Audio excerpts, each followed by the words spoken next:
दोस्तों बहुत बहुत स्वागत है आप सभी का एक बार फिर से। जी हाँ दोस्तों, आज पूरे दिन की कई महत्वपूर्ण और बड़ी खबरें निकलकर सामने आ रही हैं। जानेंगे सभी खबरों को विस्तार से। तो दोस्तों खबरों में आगे बढ़ने से पहले वीडियो को एक प्यार भरा लाइक जरूर कर दें और ताजा खबरों को जानने के लिए चैनल को सब्सक्राइब भी जरूर कर लें। तो देखते हैं पहली बड़ी खबर क्या निकल कर आ रही है। सीबीएसई ने सुप्रीम कोर्ट में बताया 12वीं के रिजल्ट का फॉर्मूला। असंतुष्ट छात्र दे सकेंगे परीक्षा, जाने कब तक आएगा रिजल्ट। जी हां, आपको बता दें कि सुप्रीम कोर्ट में गुरुवार को सीबीएसई और आईसीएसई ने 12वीं के आकलन का ये फॉर्मूला पेश किया। इस पर कोर्ट ने भी अपनी सहमति जताई है और साथ ही नोटिफिकेशन में स्थिति सामान्य होने पर छात्रों के लिए परीक्षा के विकल्प को शामिल करने का भी निर्देश दिया है।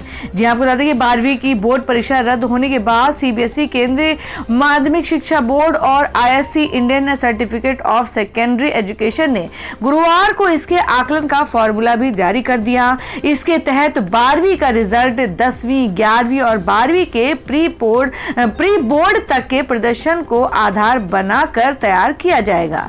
इनमें 10वीं और 11वीं के 30% और 12वीं के 40% अंक शामिल किए जाएंगे। 12वीं का रिजल्ट 31 जुलाई को घोषित हो जाएगा। रामदेव की बढ़ी मुश्किलें, आईएमए ने रायपुर में दर्ज कराया मामला।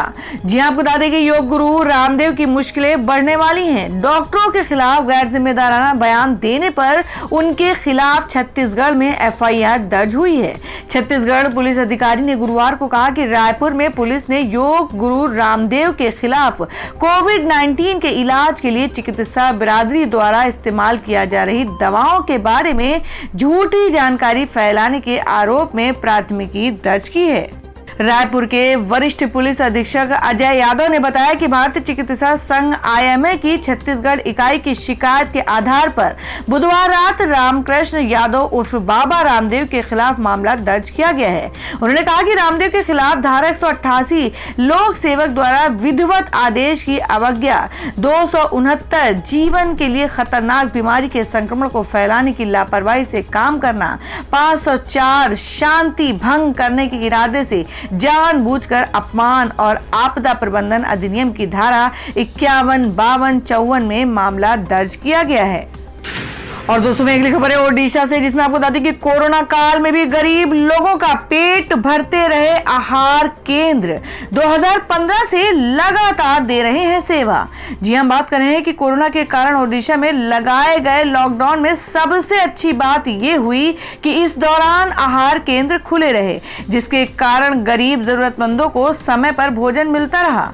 भुवनेश्वर नगर निगम ने कोरोना काल के दौरान जारी दिशा निर्देशों का पालन सुनिश्चित करते हुए आहार केंद्रों का संचालन जारी रखा, ताकि गरीब तबके को भोजन जुटाने में कठिनाइयों का सामना न करना पड़े। एक निजी आयुर्वेदिक स्टोर में काम करने वाले और आहार केंद्र का नियमित तौर पर लाभ लेने वाले भगत प्रसाद पाथी कहते हैं कि मेरे पास शहर में पका हुआ भोजन प्राप्त करने की कोई व्यवस्था नहीं है। मेरे लिए यह एक बड़ी मदद है, क्योंकि यहाँ कीमत भी सस्ती है। दोस्तों अगर आप भी अपने गांव, शहर या राज्य की खबर देखना चाहते हैं तो कमेंट में अपने गांव, शहर या राज्य का नाम जरूर लिखें। और अगर आपको अभी तक किसी भी सरकारी सुविधा का लाभ नहीं मिला है तो वो भी कमेंट करके जरूर बताएं कि सरकार की कौन सी योजना आप तक नहीं पहुंची है, जिससे कि आपकी बात हमारे चैनल के माध्यम से सरकार तक पहुंच जाए। तो चलिए बढ़ते हैं अगली बड़ी खबर की ओर। योगी सरकार की नीतियों से यूपी बना उद्योगपतियों का पसंदीदा राज्य। जी आपको बता दें कि मात्र 4 साल पहले तक उद्योगपतियों के लिए भय, दहशत और आशंकाओं का पर्याय रहा उत्तर प्रदेश मुख्यमंत्री योगी आदित्यनाथ की अगुवाई में तेजी से बदला है। पहले जो उद्योगपति गुंडों तथा लाल फीताशाही के नाते यूपी में निवेश करने से घबराते थे, अब वही उद्योगपति राज्य में करोड़ों रुपए की फैक्ट्रियां लगा रहे हैं। बदले माहौल में देश तथा विदेश के बड़े उद्योगपति उत्तर प्रदेश को निवेश के लिए सबसे सुरक्षित जगह मान रहे हैं और यही वजह है कि देश और विदेश के बड़े बड़े नामी उद्योगपति infrastructure, food processing, textile, electronic, manufacturing, real estate, power तथा मैन्युफैक्चरिंग सेक्टर में बढ़ चढ़कर निवेश कर रहे हैं। मैन्युफैक्चरिंग क्षेत्र इनके लिए सबसे पसंदीदा सेक्टर बनकर उभरा है और इस सेक्टर में 3.5 वर्षों के साथ 13,408.19 करोड़ रुपए के 98 निवेश प्रस्ताव आना इसके सबूत हैं।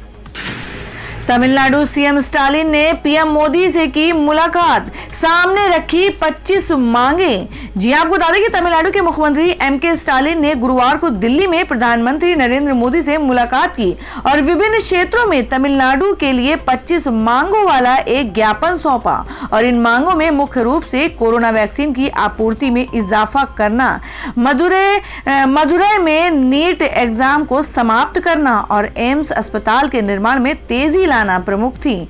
पीएम मोदी और सीएम स्टालिन की ये मुलाकात करीब 25 मिनट तक चली। इस दौरान तमिलनाडु के जल संसाधन मंत्री दुरई मुरुगन और मुख्य सचिव वी इराई अंबू भी वहां मौजूद रहे। दिल्ली में तमिलनाडु हाउस में पत्रकारों से बात करते हुए मुख्यमंत्री स्टालिन ने कहा कि बैठक संतोषजनक रही।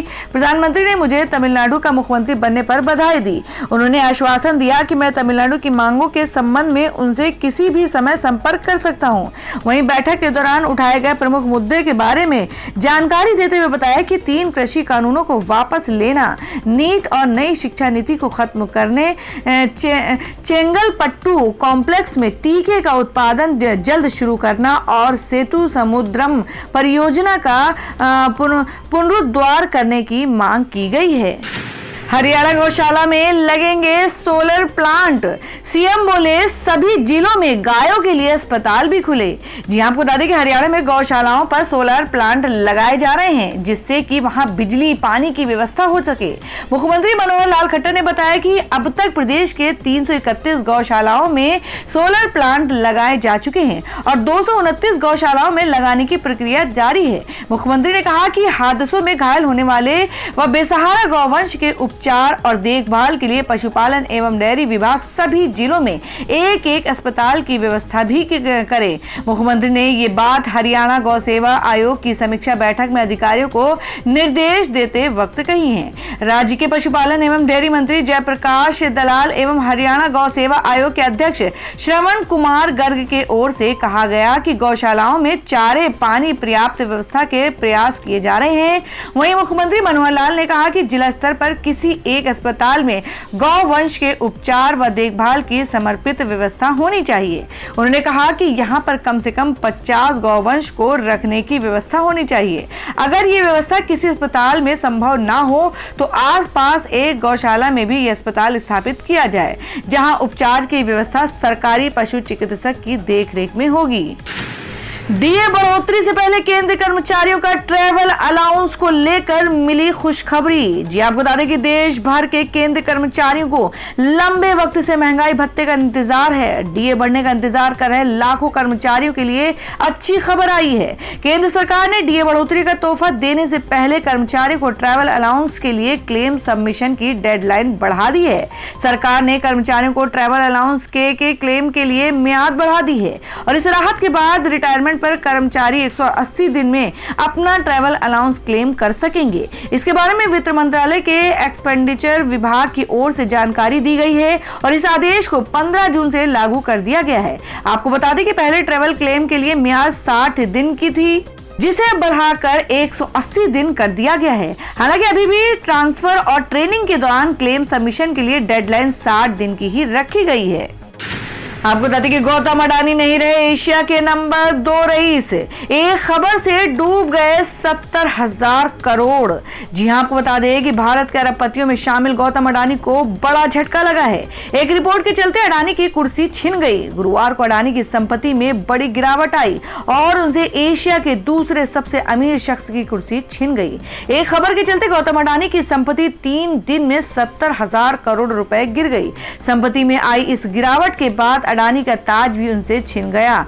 जी आपको बता दें कि भारत के अरबपति और अडानी ग्रुप के मालिक गौतम अडानी का ताज उनसे छिन गया। अडानी ग्रुप की कंपनियों के शेयरों में लगातार चौथे दिन गिरावट आई। 17 जून को अडानी समूह की 6 में से 3 कंपनियों के शेयर में 5% से अधिक की गिरावट आई और इनके शेयर लोअर सर्किल पर लग गया। Adani total gas, Adani transmission के शेयरों में 5% की गिरावट आई, तो वहीं अडानी पावर के शेयर 4.97% गिर गए, जबकि अडानी पोर्ट्स के शेयरों में 0.94% की गिरावट आई है। यूपी में ऑनलाइन जुआ खेलना होगा गैर जमानती अपराध, सीएम योगी को सौंपा गया अधिनियम का प्रारूप। जी आपको बता दें कि उत्तर प्रदेश में अब ऑनलाइन जुआ खेलना गैर जमानती अपराध होगा। जुए और सट्टे के अलग अलग रूपों के लिए अधिनियम का प्रारूप तैयार हो गया है और मुख्यमंत्री योगी आदित्यनाथ को इसे सौंप दिया गया है। अधिनियम के तहत अब घर, वाहन या किसी जगह पर गैम्बलिंग पकड़ी गई तो अधिकतम 3 साल की सजा होगी। मुर्गा, बुलबुल या बैल की लड़ाई पर पैसा लगाने वाले भी अब जेल जाएंगे। साथ ही जुर्म साबित ना होने तक उन्हें जमानत नहीं मिलेगी। दरअसल राज्य विधि आयोग ने अंग्रेजों के जमाने में बने सार्वजनिक जुआ अधिनियम को कठोर बना दिया है। कई राज्यों के कानूनों का अध्ययन करने के बाद आयोग के अध्यक्ष न्यायमूर्ति A.N. मित्तल की अगुवाई में यूपी सार्वजनिक धूर्त निवारण विधेयक का प्रारूप तैयार किया गया है। जल्द ही इसे कानून की शक्ल दी जा सकती है। इसके लिए आयोग ने कई राज्यों के कानूनों के साथ सुप्रीम कोर्ट व हाई कोर्ट के कई बड़े फैसलों का अध्ययन किया है व प्रदेश की परिस्थितियों को ध्यान में रखते हुए यूपी सार्वजनिक धूर्त निवारण विधेयक का प्रारूप तैयार किया है। महाराष्ट्र सरकार के साथ बैठक में नहीं निकला कोई हल, जारी रहेगी आशा वर्कर्स की हड़ताल। जी आपको बता दें कि कोरोना वायरस संकट के बीच महाराष्ट्र में लगातार तीसरे दिन भी लगभग 70,000 एक्रेडिटेड सोशल हेल्थ एक्टिविटीज आशा वर्कर्स की हड़ताल जारी रही है। आशा कार्यकर्ताओं की मांग है कि कोरोना काल में उनका वेतन बढ़ाया जाए, साथ ही उन्हें श्रमिक के तौर पर दर्जा भी दिया जाए और दूसरी सरकारी योजनाओं का भी लाभ मिले। आशा वर्कर्स की हड़ताल के चलते राज्य सरकार की मुश्किलें बढ़ गई हैं, जिसके बाद गुरुवार को महत्वपूर्ण बैठक हुई। आशा वर्कर्स एक्शन कमेटी के अध्यक्ष के साथ हुई महाराष्ट्र सरकार की इस बैठक में कोई नतीजा नहीं निकल पाने की सूरत में accredited social health activities workers के अनिश्चितकालीन हड़ताल जारी रखने का फैसला किया गया है। बैठक के बाद आशा कार्यकर्ताओं ने दावा किया है कि राज्य सरकार ने उनके मानदेय में इस आधार पर वृद्धि करने से इनकार कर दिया है कि वे आर्थिक तंगी का सामना कर रहे हैं। बता दें कि वर्तमान में आशा कार्यकर्ताओं को प्रतिमाह लगभग वेतन के रूप में 6,000 रुपए मिलते हैं, जिसमें केंद्र से कोविड भत्ता के रूप में 1,000 रुपए शामिल हैं। दिल्ली के बाद इन 9 शहरों में लॉन्च हुई स्पुतनिक वी। क्या होगी कीमत, जानिए क्या है पूरी डिटेल्स। जी आपको बता दें कि भारत में रूसी कोविड वैक्सीन स्पुतनिक वी के आपातकालीन उपयोग की मंजूरी मिल गई है। जल्द ही देश के कई शहरों में ये टीका उपलब्ध हो जाएगा। राजधानी दिल्ली का इंद्रप्रस्थ अपोलो अस्पताल रविवार को स्पुतनिक वी को प्रशासित करने वाला शहर का पहला अस्पताल बन गया। पहले इसे हैदराबाद में लॉन्च किया गया था, अब ये कोलकाता, दिल्ली समेत कई शहरों में भी उपलब्ध कराई जाने लगी है। इसके अलावा स्पुतनिक वी के वैक्सीन भारत भर के 9 और शहरों में उपलब्ध होगी, जिसमें बेंगलुरु, मुंबई, चेन्नई, विशाखापत्तनम, बद्दी, कोल्हापुर और मिर्यालागुड़ा शामिल है। फिलहाल अभी लोगों के लिए ये वैक्सीन कोविन पोर्टल पर उपलब्ध नहीं कराई गई है, इसलिए अभी कोई भी इसके लिए रजिस्ट्रेशन नहीं करा सकता है। अपोलो अस्पताल के मुताबिक वैक्सीन को 20 जून से आम जनता के लिए उपलब्ध कराया जाएगा। दिल्ली का चांदनी चौक बना व्हीकल फ्री जोन, जाने नया ट्रैफिक रूट प्लान। जी आपको बता दें कि दिल्ली के चांदनी चौक रीडेवलपमेंट प्रोजेक्ट के तहत नया ट्रैफिक मैनेजमेंट प्लान तैयार किया गया है। इसके तहत मेन चांदनी चौक रोड पर लाल किला चौक से फतेहपुरी मस्जिद के बीच प्रतिदिन सुबह 9 बजे से लेकर रात 9 बजे तक किसी भी प्रकार के मोटर व्हीकल की आवाजाही प्रतिबंधित रहेगी। दिल्ली सरकार की सौंदर्यीकरण परियोजना के हिस्से के रूप में 99 करोड़ रुपए की लागत से सड़क सड़क की मरम्मत की जा रही है। लगभग 1.3 किलोमीटर के हिस्से का पुनर्विकास का काम 1 दिसंबर 2018 से किया जा रहा है। इस प्रोजेक्ट को नवंबर 2020 तक पूरा किया जाना था, लेकिन कोरोना महामारी के चलते इसे पूरा करने में देरी हुई। बता दें कि चांदनी चौक का ये इलाका भारी ट्रैफिक के कारण अक्सर जाम हो जाता था, लेकिन अब वाहनों की आवाजाही बंद होने से लोगों को ट्रैफिक से निजात मिलेगी। कोरोना की दूसरी लहर से सरकार ने लिया सबक, 3200 पैरामेडिकल कर्मचारियों की होगी भर्ती। जी आपको बता दें कि कोरोना की तीसरी लहर की संभावना के मद्देनजर हरियाणा सरकार ने करीब 3200 पैरामेडिकल स्टाफ की भर्ती की तैयारी शुरू कर दी है। इनमें स्टाफ, नर्स, MPHW समेत अन्य सहायक कर्मचारी शामिल हैं। हरियाणा कर्मचारी चयन आयोग ने इसके लिए लिखित परीक्षा का शेड्यूल जारी किया है। परीक्षाएं 16 जुलाई से 25 जुलाई तक चलेंगी। विपक्षी दल और युवा रुकी भर्तियों की प्रक्रिया पर सवाल उठाते रहे हैं। पिछले 1.5 साल से कोरोना महामारी के कारण पैरामेडिकल स्टाफ की भर्ती प्रक्रिया बाधित थी। कोरोना काल में पैरामेडिकल स्टाफ की कमी महसूस की गई। कई जिलों में तो सेना ने पैरामेडिकल स्टाफ उपलब्ध करवाया था। और दोस्तों अगली खबर में जान लेते हैं देश भर में सोने और चांदी का ताजा भाव। जी आपको बता दें कि सराफा बाजार में सोने के दाम में 999 रुपए प्रति 10 ग्राम की गिरावट देखने को मिली। आज सोने का दाम 47,420 रुपए प्रति 10 ग्राम पर रहा और वहीं चांदी की कीमत में 1175 रुपए प्रति किलोग्राम की गिरावट देखने को मिली। इससे चांदी की कीमत 70,190 रुपए प्रति किलोग्राम पर रही है। तो अब बात कर लेते हैं आज के मौसम की ताजा अपडेट के बारे में। जी आपको बता दें कि बिहार में बाढ़ की स्थिति, यूपी में भारी बारिश की चेतावनी, जाने दिल्ली सहित अन्य राज्यों के मौसम के अपडेट्स। जी आपको बता दें कि दक्षिण पश्चिमी मानसून देश के ज्यादातर क्षेत्रों में सक्रिय हो चुका है, लेकिन उत्तरी क्षेत्रों में पहुंचने में उसकी रफ्तार थम गई है। हवा की विपरीत स्थितियों के चलते मानसून को लगे इस झटके से उत्तरी राज्यों राजस्थान, पंजाब, हरियाणा व दिल्ली में मानसून के पहुंचने में देरी हो सकती है। भारतीय मौसम विभाग के पूर्वानुमान के मुताबिक बिहार व पूर्वी उत्तर प्रदेश तक मानसून भले ही समय से पहले पहुंच गया हो, लेकिन पश्चिमी उत्तर प्रदेश तक उसको पहुंचने में 3 से 4 दिनों तक की देरी हो सकती है। चक्रवाती स्थिति पैदा होने की वजह से मानसून की रफ्तार धीमी हुई है। मौसम विभाग ने बताया कि पूर्वी उत्तर प्रदेश और आसपास के इलाकों में पश्चिमी विक्षोभ की स्थिति बनी हुई है। राजस्थान, गुजरात के कुछ हिस्सों, पंजाब, हरियाणा और दिल्ली पहुंचने के लिए हवाओं की चाल और दिशा अनुकूल नहीं है। पूर्वी उत्तर प्रदेश में वर्तमान चक्रवाती स्थिति के कारण मानसून उत्तर प्रदेश के कुछ और हिस्सों में अगले 5 दिनों में धीरे धीरे पहुंच सकता है।